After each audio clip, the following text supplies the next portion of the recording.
Bonjour et bienvenue ici au Festival Images et Santé, à sa 14e édition.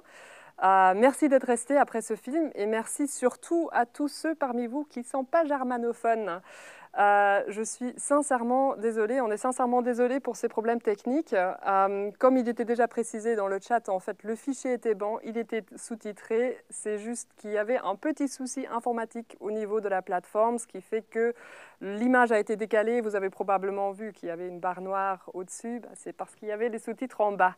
Sauf que ne vous inquiétez pas, en tout cas, pour ce débat-ci, on ne va pas trop rebondir sur les paroles ou sur le film de manière générale, parce que nous sommes ici en présence avec deux intervenants passionnants, avec des thèmes très riches et des belles découvertes à faire. Donc même si on n'a pas beaucoup compris du film, je suis certaine que ça va être un débat intéressant. Pour information, nous allons quand même essayer de rediffuser ce film avec les bons sous-titres. Une projection est prévue, mais pas encore confirmée, probablement pour la semaine prochaine, exactement le même jour, la même heure. Comme ça, vous êtes, j'espère, sûrs de pouvoir suivre. Pour ceux qui ne pourront pas assister à la rediffusion, on est en train de voir si un remboursement sera possible. Donc, tous ceux qui s'intéressent à cette option-ci, ils peuvent contacter Agnès du Festival Images et Santé, donc la programmatrice du festival de films. Son email va apparaître dans le chat et est également trouvable sur le site internet imagesetsanté.be.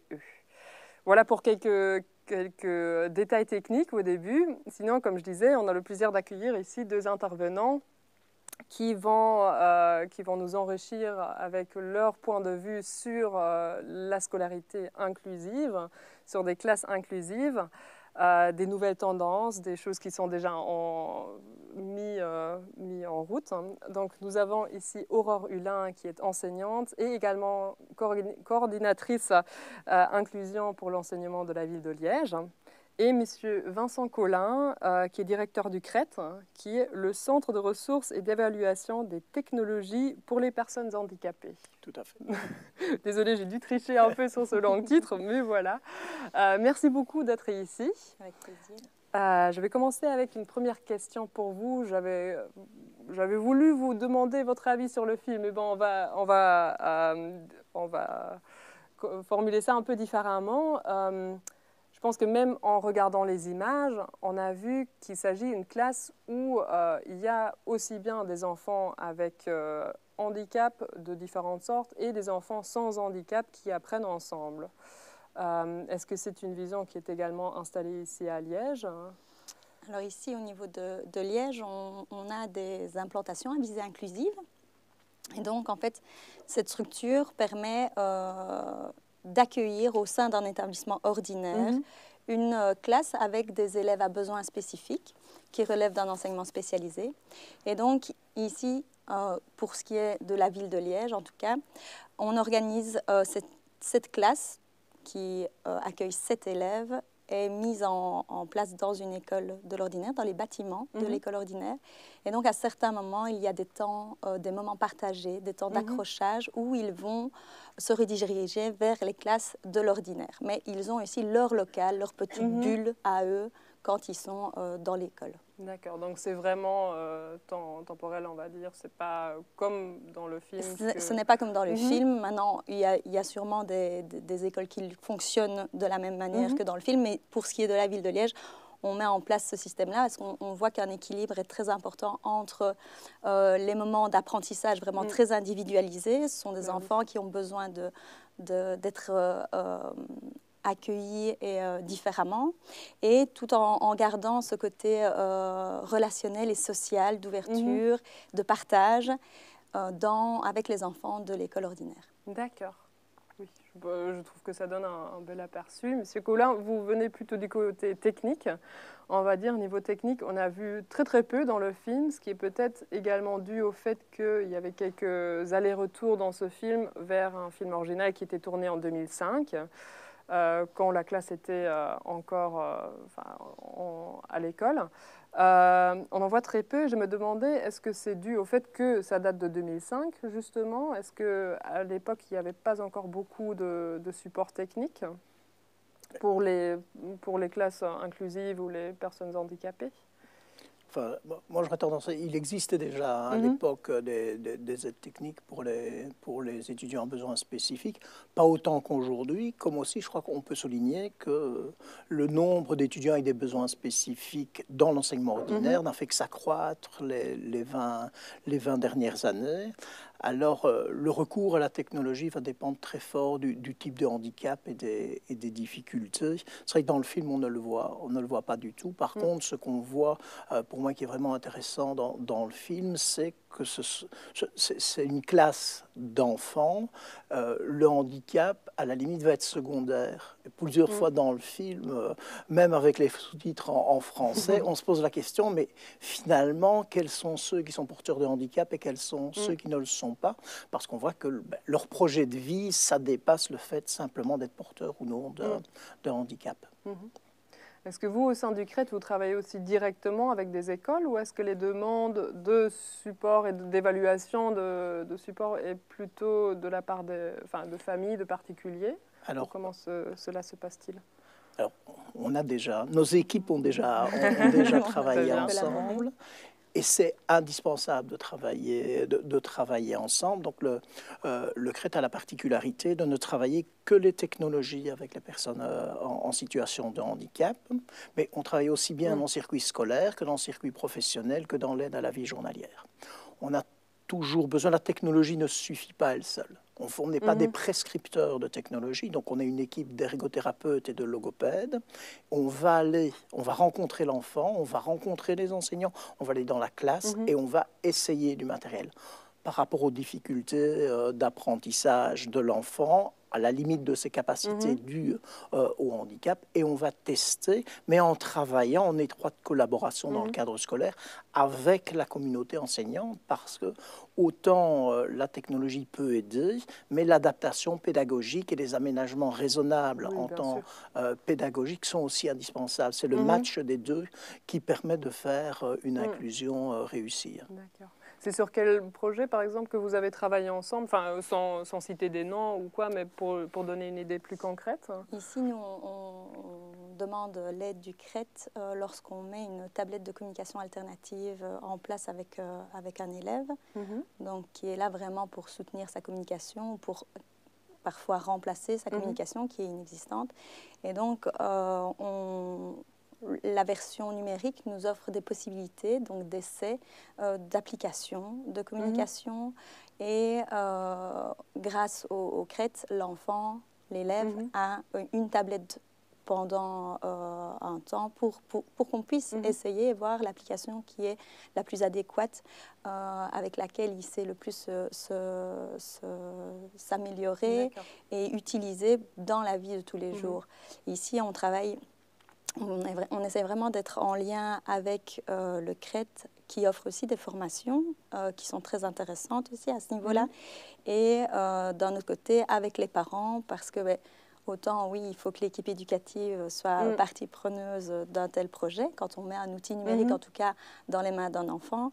Mais les familles aussi doivent être vraiment à la base aussi du projet. Oui, j'allais dire, c'est probablement pas juste une tablette qui sera utilisée à l'école, mais aussi, comme vous l'avez dit, dans le quotidien. C'est vraiment partout. Et nous, dans nos pratiques, c'est vraiment au niveau de la tablette de communication. Non, je sais que le CRET ne fait pas que ce prêt de tablette de communication. Il y a d'autres volets. Nous, en ce qui nous concerne à l'école, c'est comme ça qu'on l'a... D'accord. Et c'était vous, en tant qu'école, qui êtes venu vers le CRET pour faire la demande? Au départ, oui, on a été nous. Et puis, en fait, on se détache très vite et on explique aux parents ce qu'il en est, comment ça peut se passer.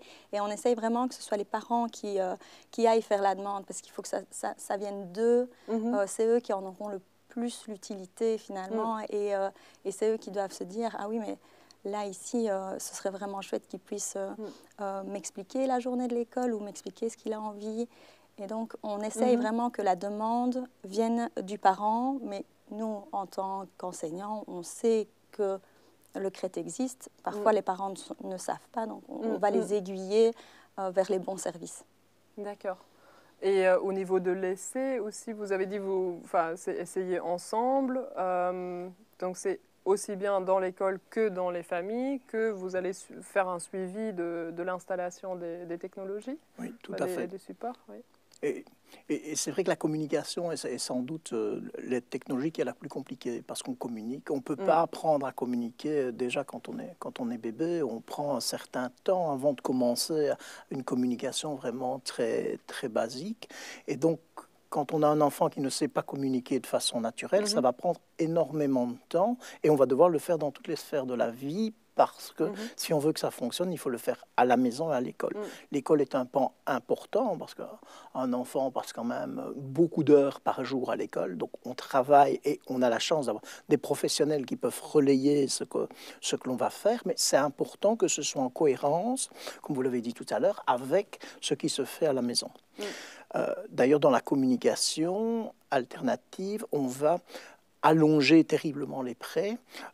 On a eu la chance d'avoir des financements qui nous permettent aujourd'hui d'aller jusqu'à 1 an de prêt de matériel pour être vraiment certain que la communication a vraiment bien démarré et que ça va fonctionner au-delà de simplement faire de la communication où on a un enfant qui va simplement demander à boire, à manger, des choses très basiques, mais en communication alternative, on peut vraiment instaurer un dialogue, raconter son week-end et apprendre grâce à la tablette. Et qu'est-ce qui se passe exactement sur la tablette? Est-ce que, j'imagine que ça dépend probablement des capacités des enfants aussi. Est-ce qu'il y a des pictogrammes? Est-ce qu'il y a des bouts de langage? Comment est-ce que cela se structure? Alors, tout va dépendre. Donc, nous, on travaille dans le cadre de l'aide individuelle. Donc, on va d'abord regarder les capacités de l'enfant et on va chercher à améliorer ces capacités-là. Quand c'est un enfant, on est dans le circuit scolaire, on sait que tout ça va pouvoir se travailler. Il ne faut pas oublier non plus que souvent, il y a des logopèdes qui prennent en charge, voire des ergothérapeutes qui prennent en charge en plus de l'école ces enfants. Donc on est dans un processus d'apprentissage. Il y a des enfants avec lesquels on peut travailler sur l'alphabet. Il y en a d'autres, on va travailler totalement en pictogramme. D'autres, on va travailler sur des mélanges. Le gros avantage parce que le pictogramme, on peut l'utiliser aussi en outil papier. L'avantage de la tablette, c'est qu'avec la synthèse vocale, on peut parler à plusieurs personnes. Donc je peux prendre la parole, ce qui n'est pas possible quand j'ai un cahier de communication où je suis obligé d'être en face à face avec mon interlocuteur. Vous avez dit tantôt donc du coup il y a le suivi également avec les parents, avec les enseignants. Est-ce que vous avez aussi une médiation au sein de la classe quand il y a quelqu'un des élèves qui reçoit par exemple un support technique, que vous expliquez aux autres élèves, ça se passe de telle et telle manière, c'est pour cela, et que eux peut-être aussi ils peuvent essayer? Je repense un peu à une scène du film où on voit la fille qui est en chaise roulante, et il y a toute la classe qui est vraiment autour d'elle, qui la touche, qui est aussi en lien direct, on va dire, avec cette chaise roulante, pour pas que ça soit un objet étrange, mais voilà, donc également faire la médiation entre les autres élèves qui l'entourent. Comment cela se passe-t-il Alors en classe, il faut dire que la tablette, c'est très attractif pour les élèves. Une tablette qui rentre dans une classe, c'est toujours chouette à regarder. Et donc ici, on a des élèves qui vont être intéressés spontanément vers cet outil-là. Et ici, au niveau des tablettes de communication, en tout cas, ce que nous, on fait dans l'école, c'est que l'enfant a sa tablette de communication, donc peut communiquer avec ses pairs. Mais alors, si la tablette est sur la table et qu'il y a un camarade à côté qui se dit « oui, mais moi, je veux demander aussi et je ne trouve pas mon mot », il peut également utiliser la tablette pour demander quelque chose. C'est quelque chose de très naturel. On a mis en place des tablettes de communication depuis déjà quelques années. Donc, en fait, les enfants, ils sont vraiment habitués. Ce n'est pas quelque chose qui leur pose problème ou ils ne vont pas aller. Maintenant, en tant qu'enseignant, nous, on doit dire parfois, non, là ce n'est pas un jeu non plus, c'est une tablette de communication. Donc, parfois, on doit mettre le holà sur certains élèves qui, parfois, aiment bien prendre la tablette pour jouer. Mais en général, ça passe très bien et on a souvent plusieurs tablettes de communication par classe. Chaque élève a sa tablette. Et donc voilà, suivant les programmes en fonction des enfants. D'accord. Donc là, enfin, on avait évoqué surtout des avantages de ces nouveaux appuis techniques. Est-ce qu'il y a également des limites, des dangers peut-être avec l'usage? Tout d'abord, il n'y a pas que les tablettes. Les tablettes et les ordinateurs, ça c'est un type de solution. Maintenant, il y a des solutions qui sont beaucoup plus pointues encore et qui ne viennent pas du matériel grand public. Donc, ils sont moins faciles parfois à implémenter dans l'école, comme par exemple une barrette braille pour un étudiant non-voyant, une vidéoloupe. Par exemple, la vidéoloupe, si l'enseignant se rend compte que cette vidéoloupe, donc une vidéoloupe, qu'est-ce que c'est? C'est une caméra qui va filmer le document et qui va agrandir les caractères pour un élève qui est malvoyant. Si l'enseignant a compris qu'il avait un super outil pédagogique à sa disposition, par exemple pour des cours de sciences naturelles, de biologie, etc., ben, il y a des enseignants qui profitent et qui mettent en avant l'élève malvoyant et son matériel pour venir à un moment agrandir des objets et que tout le monde puisse profiter de cette aide technologique. Alors au niveau des limites, il y a effectivement des limites et des dangers, mais qui ne sont pas là où souvent on le pense.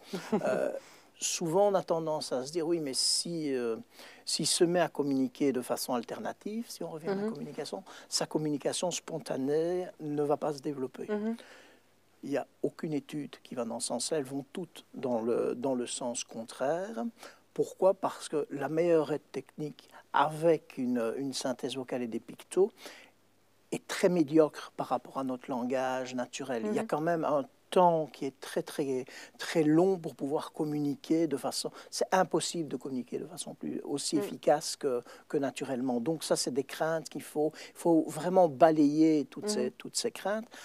Pour moi, les craintes qu'on peut avoir, c'est à un moment donné ne plus se rendre compte qu'on a un enfant qui fonctionne de façon vraiment unique, avec ses limitations. Je vais revenir sur l'exemple de l'étudiant non-voyant. J'ai un étudiant non-voyant qui est équipé en matériel. Donc, son enseignant risque à un moment de ne plus se rendre compte que ce jeune est non-voyant et il va dire à un moment, vous prenez votre syllabus, page 143, deuxième paragraphe. C'est une instruction qui, pour un étudiant voyant, prend une dizaine de secondes pour arriver au bon endroit. Un étudiant qui travaille avec une synthèse vocale ou une barrette braille, son syllabus de 300 pages, il est linéarisé sur des kilomètres de caractères. Et donc, il faut qu'il s'y retrouve. Donc, il lui faut beaucoup plus de temps. L'étudiant voit au travers d'une plage de 40 ou 80 caractères. Et ça, il faut que l'enseignant s'en rende compte pour effectivement adapter la façon dont il va devoir communiquer avec cet élève-là. Donc, il ne faut pas que la technologie gomme complètement la différence. Il faut se rappeler qu'on a un étudiant qui a du matériel et qui travaille de façon spécifique avec ce matériel. Tout à fait. Merci beaucoup. Juste une petite note au public. Si vous avez des questions qui vous intriguent, n'essayez pas à les noter dans le chat. J'ai vu que vous avez déjà fait connaissance avec la fonction chat. Donc en haut à gauche, sur votre écran, vous pouvez noter vos questions. Ils arriveront ici sur ma tablette et je pourrai les poser aux intervenants également. Nous avons maintenant beaucoup parlé de technique, justement, mais au-delà des aides techniques qui sont proposées aujourd'hui, quelle est la perception de l'inclusion de l'enseignement de la ville de Liège? Quels sont les plans inclusion, mis à part la technologie? Les outils qu'on met en place, ou la vision. La vision plutôt, ou les outils aussi. Ici, désolée si ma question était un peu floue. Non, il n'y a pas de souci. Actuellement, la ville de Liège compte 2 implantations à visée inclusive. Donc, ça veut dire, comme je l'ai expliqué tout à l'heure, vraiment des élèves de l'enseignement spécialisé type 2 ou type 3 porteurs d'autisme qui sont accueillis au sein d'un enseignement ordinaire. Ici, la vision de la ville de Liège, c'est vraiment d'élargir en fait ces projets de classe à visée inclusive, d'implantation à visée inclusive, pour améliorer ce suivi de ces enfants et permettre à des fratries de rester ensemble dans une école, à des parents de pouvoir continuer à aller mettre leur enfant dans une école tout près de chez eux et de ne pas spécifiquement mettre un enfant dans un enseignement qui est complètement différent, quoi. Donc c'est surtout de multiplier... Mais on essaye vraiment de développer ces projets qui sont très riches, et pour les enfants de l'ordinaire et pour les enfants les élèves à besoins spécifiques. Et donc ici, au niveau de la ville de Liège, oui, on essaye de les développer et d'encourager, d'accompagner en tout cas ces classes qui sont déjà là pour le moment, ces 2 implantations. On essaye de les accompagner et de mettre tout en œuvre au sein de l'établissement ordinaire pour aider à l'accompagnement de ces élèves à besoins spécifiques. Et j'imagine pour cela, vu que c'est un projet qui marche bien, vous avez surtout les retours des enseignants directement, puisque vous aussi, vous êtes à la fois enseignante et vous travaillez pour l'enseignement de la ville de Liège. Oui.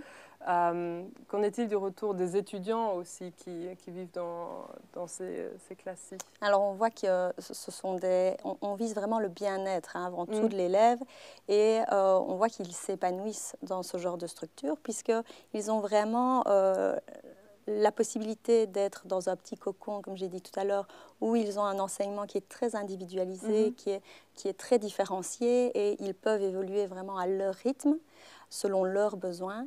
Et à côté de ça, il y a tout ce côté social, avec les copains qui ont le même âge, on va suivre une activité d'éveil de cuisine, par exemple, avec des autres copains. On fait du tutorat également, donc il y a des élèves, des plus grands qui viennent aider, mais les élèves à besoins spécifiques, ils ont ici énormément de compétences, et donc ils peuvent eux aussi venir faire du tutorat et aider les plus petits. Donc voilà, c'est vraiment un échange, et on vise, nous, le bien-être et l'épanouissement de l'élève, tant au niveau de ses apprentissages, de ses compétences, qu'au niveau de toutes ses relations et de tout ce côté social qu'on essaye de développer.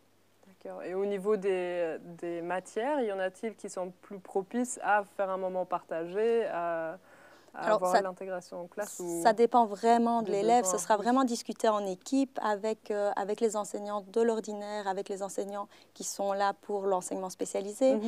Ce sera vraiment décidé en fonction des compétences, des aptitudes et des besoins de l'élève surtout. On ne va jamais venir mettre un élève en temps d'accrochage dans une classe ordinaire si on voit qu'il n'y sera pas bien, si on voit que ça lui crée peut-être un peu d'angoisse. Il faut vraiment que ce soit un cadre très sécurisant pour eux. Nous, c'est ça qu'on vise en premier lieu. D'accord. Très bien. Je vois qu'il y a déjà des premières questions qui arrivent. Vous avez voulu rajouter quelque chose? Peut-être une petite chose, c'est que... J'ai moins de cheveux, donc je suis plus ancien, et ça fait maintenant plus de 20 ans que je travaille dans ce secteur-là. Et ce qui est vraiment bien aujourd'hui, c'est qu'effectivement, tous ces projets sont aussi des projets qui sont portés, entre guillemets, par la société, au niveau financier, puisque l'achat de ce matériel va être remboursé par la VIC, mais qu'aussi il y a un certain nombre de décrets où on va parler de l'inclusion, et ça devient une obligation. Si on remonte à il y a quelques années, c'était souvent les parents qui devaient prendre leur bâton de pèlerin, aller trouver en primaire l'institutrice, essayer de la convaincre. Et donc là, c'était parti pour un an. Ça marchait bien pendant un an. Et puis, en septembre, l'année après, on tombait sur une autre institutrice qui n'était peut-être pas aussi ouverte à la différence, aux technologies et tout cela. Aujourd'hui, le fait d'avoir... des personnes qui viennent de l'enseignement spécialisé, qui peuvent être détachées vers l'enseignement ordinaire, ça devient un projet au minimum d'école, voire de pouvoir organisateur, etc. Et donc là, on peut rassurer les parents et aller sur des projets sur plusieurs années. Et c'est là qu'on voit que ça peut fonctionner. Ce qui est intéressant, je disais tout à l'heure, on travaille aussi sur tout ce qui est adaptation de poste de travail. La validation de ce qu'on fait en tant que conseiller en aide technique. Aujourd'hui, moi, je peux dire ça marche vraiment. Ça marche vraiment. Pourquoi? Parce qu'il y a des jeunes que j'ai connus en primaire qui aujourd'hui sont sur le circuit du travail et pour lesquels on fait une adaptation du poste de travail. Donc, ça montre qu'il y a des circuits qui sont d'intégration et d'inclusion qui sont tout à fait possibles. Il y a une question justement qui va aussi un peu dans le sens d'expandir cette idée. Pensez-vous que ces solutions d'intégration sont généralisables à tout l'enseignement obligatoire? Y a-t-il une volonté politique de la réaliser? Alors ici, au niveau de la volonté politique, je ne saurais pas répondre, mais ici, donc pour le moment, ces implantations à visée inclusive, elles sont mises en place via un décret qui a été écrit. Et ce décret, il ouvre ces implantations à visée inclusive aux élèves qui sont inscrits dans l'enseignement spécialisé de type 2, porteurs ou non d'autisme, et pour les élèves qui sont orientés vers le type 3, porteurs d'autisme. Donc pour le moment, on est face à ce type d'élèves à besoins spécifiques. Pourquoi? Parce qu'on a déjà un décret aménagement raisonnable qui est mis en place pour toute une série d'élèves à besoins spécifiques au niveau de l'intégration. Et en fait, on s'est rendu compte que pour ces élèves qui sont inscrits dans le type 2 ou le type 3, eh bien, les aménagements parfois pouvaient être irraisonnables. Donc, pour offrir la possibilité de continuer une scolarité dans une école dite ordinaire, eh bien, on a mis en place cette structure d'implantation à visée inclusive. Et ça aurait été quoi comme aménagement qui aurait été pas raisonnable pour Mais ici, on doit vraiment, une classe à visée inclusive fonctionne avec des pédagogies adaptées, donc une structure teach, donc ça veut dire qu'on structure et le temps et la classe et l'espace pour amener de la sécurité. Il y a aussi parfois des comportements inappropriés à gérer au niveau de l'élève. Et donc ça, dans une classe de 20-25 élèves, ce n'est pas possible. Oui, donc voilà. Après, ici, grâce à ce type de structure, eh bien, on essaye de démontrer un petit peu aussi, de dire, voilà, il vient quelques heures par semaine et ça se passe bien. Et puis peut-être qu'on va augmenter ce temps d'accroche, peut-être qu'on va le diminuer parce qu'on voit que ça ne va pas. Mais voilà, c'est à ce niveau-là que c'est vraiment adapté en fonction de l'enfant. Donc voilà, les aménagements sont parfois un peu plus lourds à mettre en place. Changer toute une structure de classe, ben, ce n'est pas forcément simple de pouvoir mettre cette structure-là. Ici, par exemple, en structure Teach, donc c'est le programme, la pédagogie adaptée que nous, on utilise, eh bien, un élève travaille à un coin travail, vraiment, c'est son coin à lui. Il n'y a pas de distracteur parce que c'est un coin qui doit être propice à la concentration. Il a un horaire, il peut avoir un horaire mis en place qui prend aussi la place. Il y a vraiment des coins bien différents dans la classe. Il y a un coin où on mange, il y a un coin où on va jouer, il y a un coin lecture. Voilà, tout ça n'est pas forcément simple à mettre en place dans une classe avec 25 élèves. Quoi. Et vous êtes combien d'enseignants ou enseignantes par classe d'habitude? Alors ici, pour les implantations à visée inclusive, il y a une enseignante qui est présente pour les 7 élèves. Donc il y a 7 élèves au sein d'une implantation à visée inclusive. Et ces élèves sont suivis également par une logopède en prise en charge individuelle. Donc voilà, il y a un temps plein enseignant qui est là. Et un mi-temps de coordination pour évaluer les temps d'accrochage, voir comment on peut les mettre en place, où, quoi, comment. Voilà, c'est tout ça qui est... Voilà l'accompagnement qui est mis en place. Il y avait encore une question par rapport justement aux formations aussi. Les enseignants bénéficient-ils d'une formation particulière pour accueillir les enfants à besoins spécifiques? Alors ici, au niveau des enseignants du spécialisé, en général, ils sont formés à l'accompagnement de ces élèves. Maintenant, quand on arrive, qu'on est jeune enseignant, on n'a pas forcément les formations au départ et petit à petit, eh bien, on a l'opportunité de suivre ces formations, de se spécialiser vraiment. Et dans ces implantations à visée inclusive, ce sont des personnes spécialisées qui vont accompagner ces élèves et qui vont être aussi des personnes ressources pour les enseignantes de l'ordinaire. Qui parfois sont même perdus par rapport à une autre problématique, pas forcément un élève de la classe de l'implantation à visée inclusive, mais une autre problématique. Et donc, c'est vraiment des personnes ressources qui essayent de mettre en place Mais personnes ressources, c'est-à-dire qu'ils sont là si jamais il y a des questions de la part des enseignants? Oui, et puis nous aussi, en tant que coordination, donc je coordonne avec l'aide d'une de mes collègues.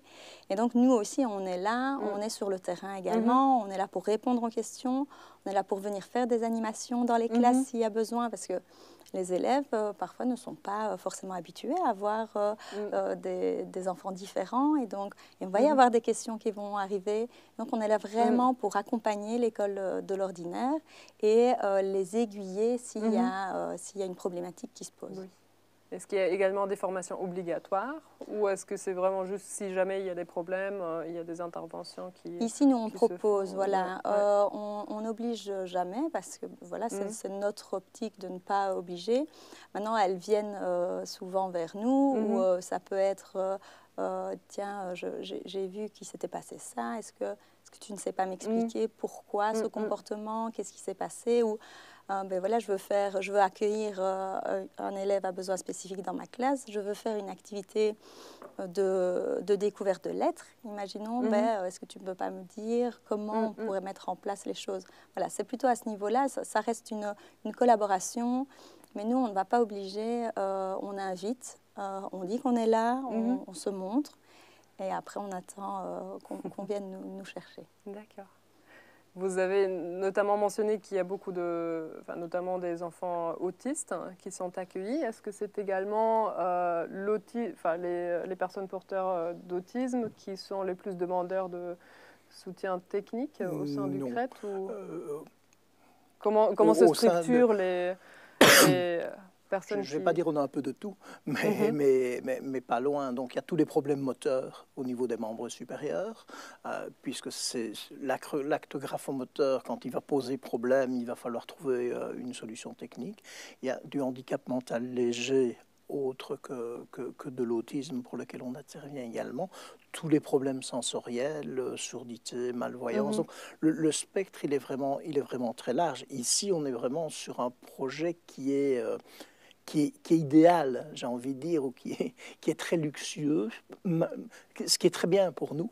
Malheureusement, ce n'est pas toujours le cas. On a beaucoup d'écoles où, effectivement, quand un enseignant voit arriver un enfant avec des besoins spécifiques, il est fortement perdu, il a des préjugés, il ne connaît pas les technologies. Et ce qui manque fortement aujourd'hui, c'est au niveau de la formation des enseignants, de pouvoir amener ces notions d'aménagement déraisonnable, de pédagogie pour tous, d'inclusion.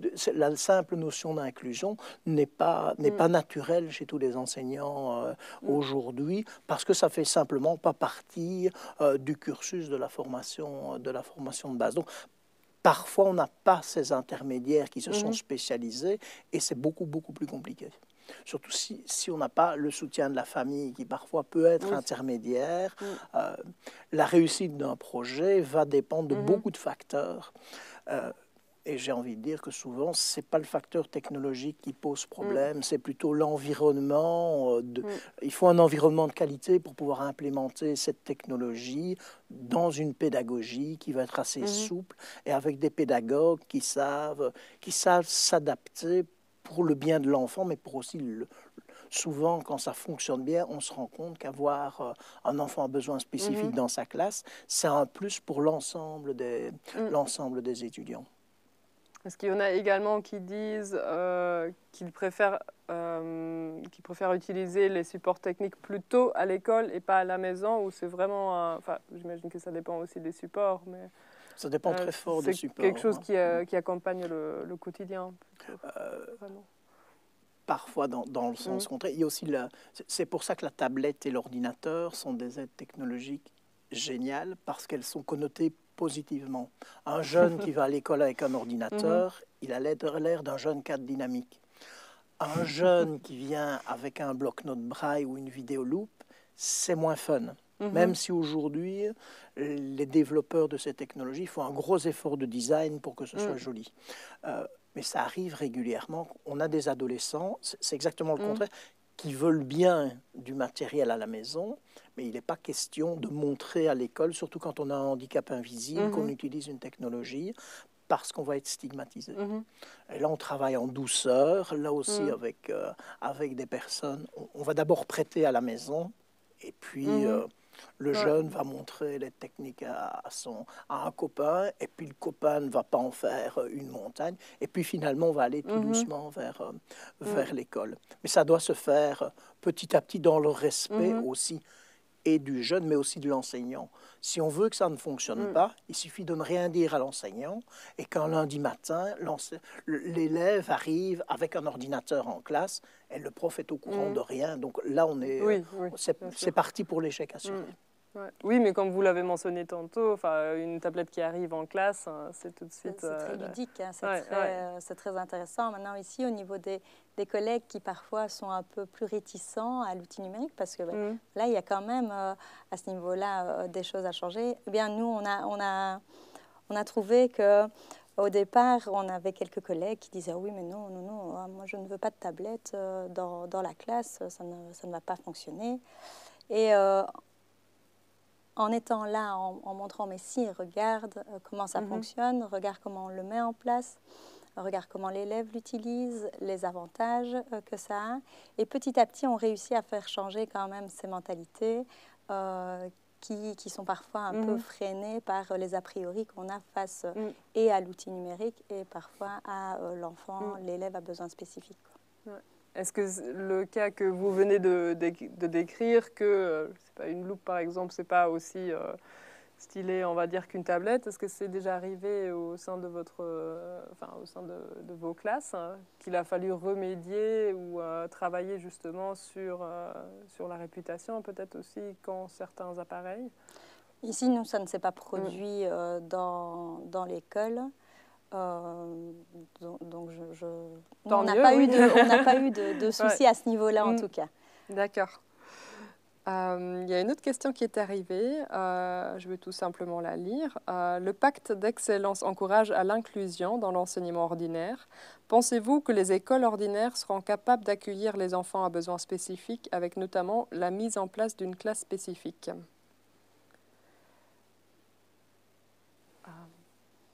Je ne sais pas si vous voulez y rebondir. Ici, on met des choses en place déjà à ce niveau-là.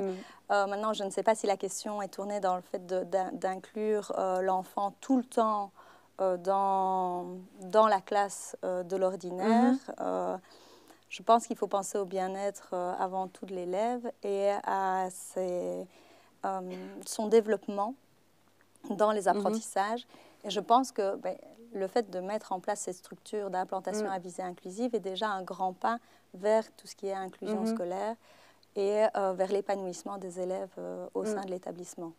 Oui, d'après ce que moi, c'est peut-être aussi ma lecture de la question, mais je lis un peu dedans. Pensez-vous que les écoles ordinaires seront capables d'accueillir? Peut-être aussi dans le sens que, est-ce que ça pourrait être un modèle pour toutes les écoles, qu'il y a vraiment une variété? Alors, c'est ce qu'on essaie. Dans le meilleur des mondes, c'est vrai que ce serait vraiment très intéressant que chaque école ait ce côté inclusion de l'élève au sein de son établissement. Maintenant, il y a toujours des projets d'intégration qui se font dans les écoles ordinaires où les enseignants sont amenés à faire des aménagements raisonnables. Et donc voilà, oui, c'est certain que le développer, on aimerait davantage le développer, mais ça demande également des moyens et voilà, tant au niveau financier qu'au niveau des personnes.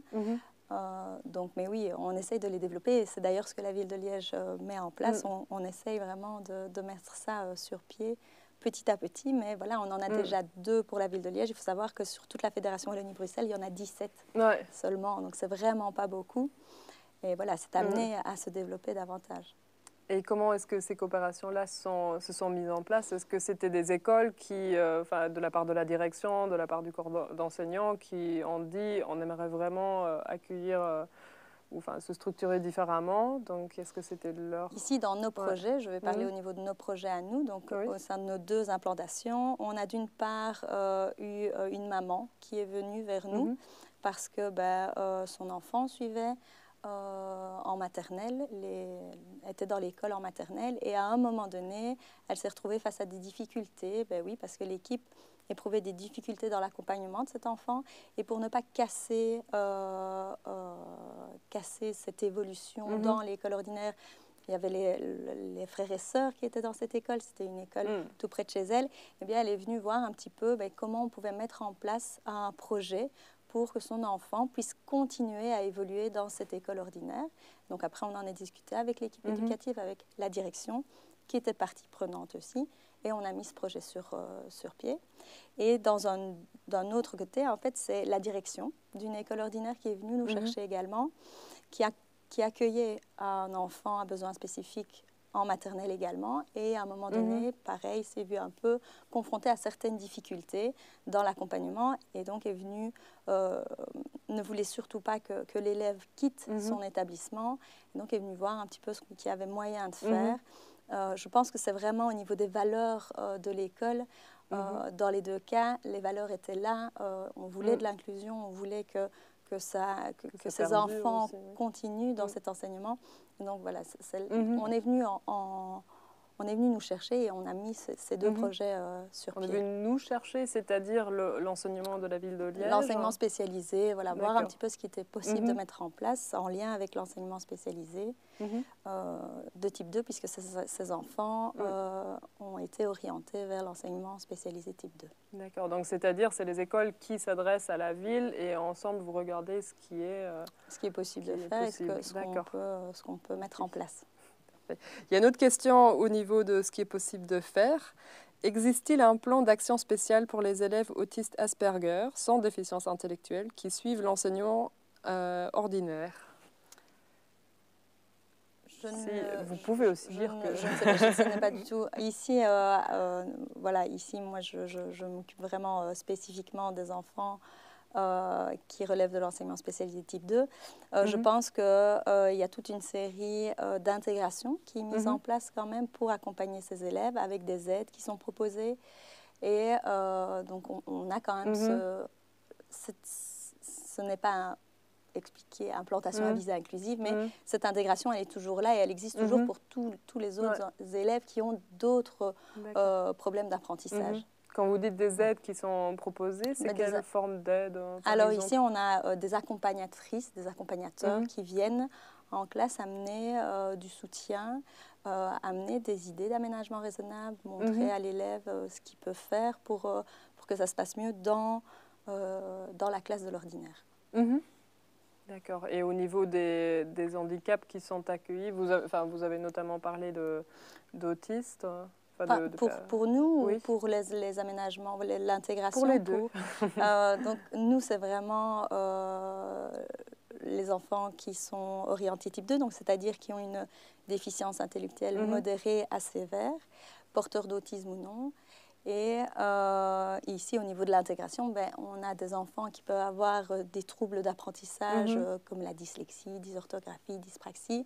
On a des élèves qui peuvent avoir des troubles visuels, des troubles auditifs. Voilà, cette intégration, elle est vraiment mise en place pour des élèves qui ont toute une série de troubles autres que ceux avec une déficience intellectuelle ou pas. Donc un peu comme vous disiez tantôt, vous ne voulez pas dire un peu de tout, mais il y a quand même un fort mélange. Oui, bien sûr. Oui, il y a un spectre de possibilités pratiquement infini. La notion de besoin spécifique, elle est très large. Et elle fait parfois débat sur les troubles de l'apprentissage. Est-ce qu'un trouble de l'apprentissage est un handicap? Est-ce que, enfin, on peut en parler beaucoup. Puis il y a des personnes en situation de handicap qui ont... on est à Liège, hein, je pense qu'il est décédé aujourd'hui, mais il y a un prof de l'université de Liège que j'ai rencontré après sa mise à la pension, parce qu'il avait besoin de matériel et pas de chance pour lui. Il faut savoir que pour avoir du matériel adapté, il faut faire la demande avant ses 65 ans. Et ce monsieur était infirmoteur cérébral, a fait des études universitaires, est devenu prof d'UNIF, n'a jamais rien demandé à personne, ne s'est jamais fait enregistrer comme personne en situation de handicap. Il l'a fait le jour où il s'est retrouvé à la pension, mais là c'était trop tard. Donc on a aussi des intégrations qui ne demandent rien à personne et qui fonctionnent et qui peuvent très bien fonctionner.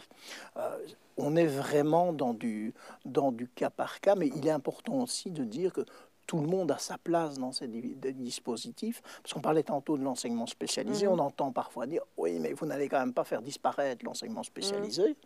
Moi, ce n'est pas du tout mon optique. Et je pense qu'il y a effectivement des étudiants, et j'aimais bien la notion de dire, mais ce qu'on cherche avant tout, c'est le bien-être et le développement de l'enfant. Il y a des profils, effectivement, où la place est bien mieux en enseignement spécialisé, parfois pendant un temps très long, parfois pendant toute la scolarité.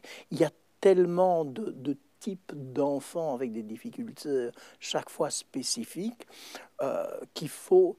C'est à l'enseignement, qu'il soit spécialisé, pas spécialisé, de type X ou Y, de s'adapter à chaque individu pour essayer de le faire grandir.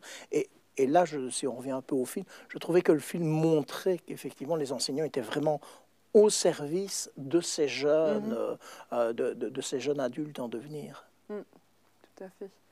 Je suis un peu choquée par l'information qu'au-dessus des 65 ans, c'est plus possible. Est-ce que vous savez pourquoi exactement? Parce qu'après 65 ans, mais vous avez encore beaucoup d'années avant d'y arriver, on n'est plus...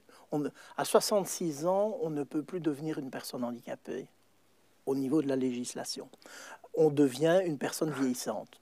Okay. Donc, c'est tout à fait, c'est très problématique, parce que si vous avez un accident de voiture à 66 ans, c'est pas un problème de vieillissement, hein, vous allez être en situation de handicap. Dans la déclaration politique de la région wallonne, il y a le souhait de faire sauter ce verrou des 65 ans. C'est un souhait. On sait aussi que c'est quelque chose qui coûterait très cher, parce que c'est chez les aînés qu'il y a le plus de perte d'autonomie. Et comment définir ce qui est de l'ordre du handicap et ce qui est de l'ordre du vieillissement, c'est un peu toutes ces problématiques-là. Mais il faut vraiment alerter les gens de dire, si vous avez des besoins spécifiques, faites des demandes avant vos 65 ans.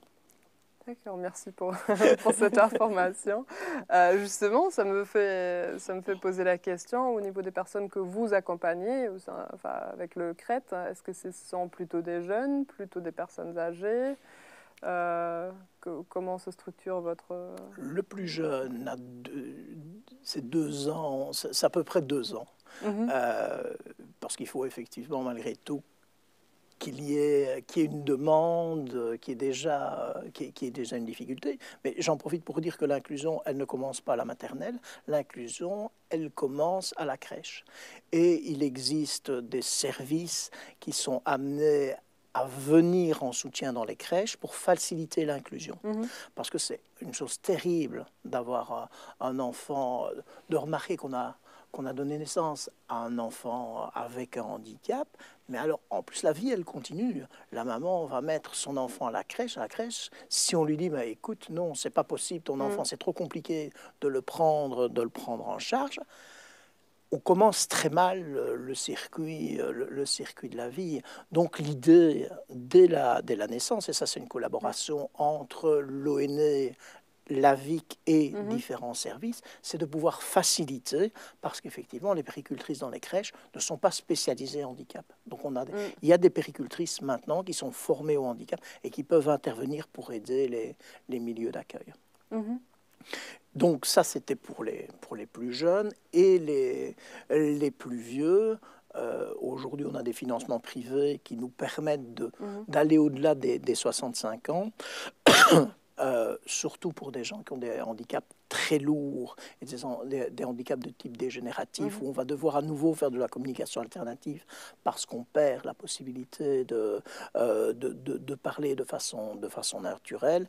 Et là, on a des gens qui ont plus de 90 ans, qu'on équipe en technologie, et on est parfois étonné du retour positif de l'usage de cette technologie, même avec les aînés, et ça va être de plus en plus naturel, puisqu'on utilise tous aujourd'hui les technologies.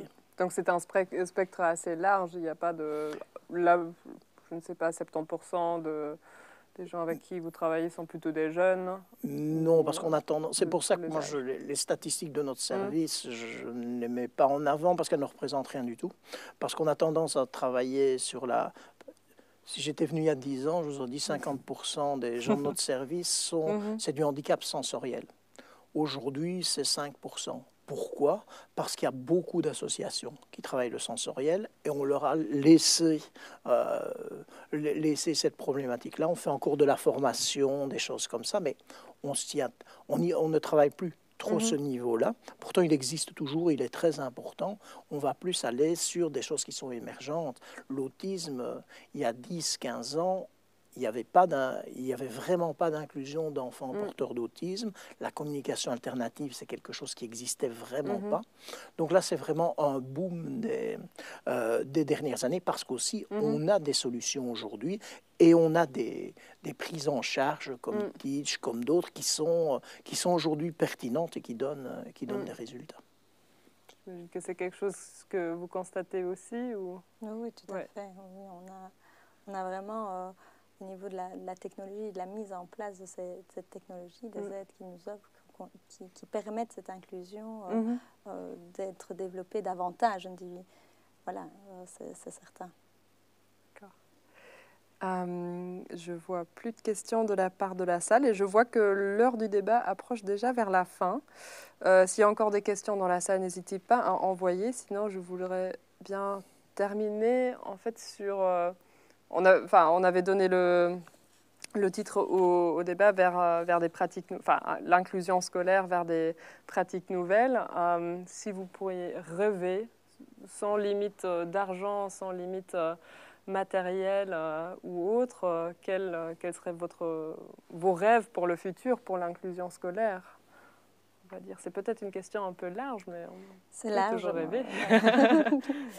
Ici, vraiment, nous, ce qu'on cherche à développer, je l'ai dit tout à l'heure, c'est vraiment cette place de l'élève à besoins spécifiques, qu'elle soit naturellement mise dans la société. On est face encore à une société qui a beaucoup de préjugés, comme tu l'as dit, qui est parce qu'on ne connaît pas et qu'on a un peu peur de ce qu'on ne connaît pas. Et le fait de développer ces pratiques d'inclusion, eh bien les enfants vont grandir avec tous ensemble, qu'ils soient différents, pas différents, on est tous différents. Et donc, ça va créer une société future qui sera beaucoup plus inclusive également. Et c'est pour ça que c'est important de le mettre en place dès tout petit, possible, oui.